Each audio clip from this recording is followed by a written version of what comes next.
Keynote makes it easy to add professional-looking motion effects to your slideshows. Make objects on your slide move, grow, fade out, and more. First, select the text box you want to animate in the presentation. Open the inspector and then click on the yellow build icon.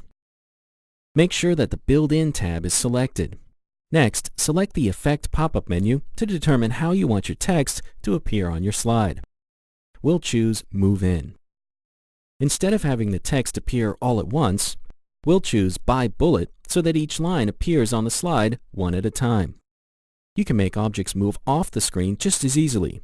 Click the Build Out tab under the Effect menu and choose Blast. Click the Play button to preview your work so far.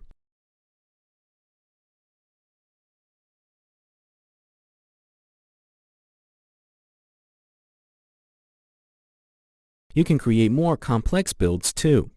Next, we'll intersperse each section of a pie chart to its corresponding bullet point.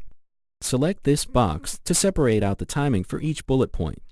Notice that the Build Inspector drawer window automatically opens to reveal more details about this build. Next, select the chart and select a build effect for it. Choose the effect Grow and the delivery to be by wedge. Then select the checkbox to separate out the timing of each wedge. In the Build Options drawer, notice that the builds have been listed in the order they were created, but you can reorder them by dragging them up or down in the list. Let's drag the build of each pie wedge immediately after the build of each bullet point.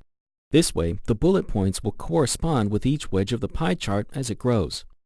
The next step is to connect the wedge builds so they happen immediately after each text build, instead of waiting for a click. Command-click each wedge, and in the Start Build pop-up menu, choose Automatically After Prior Build.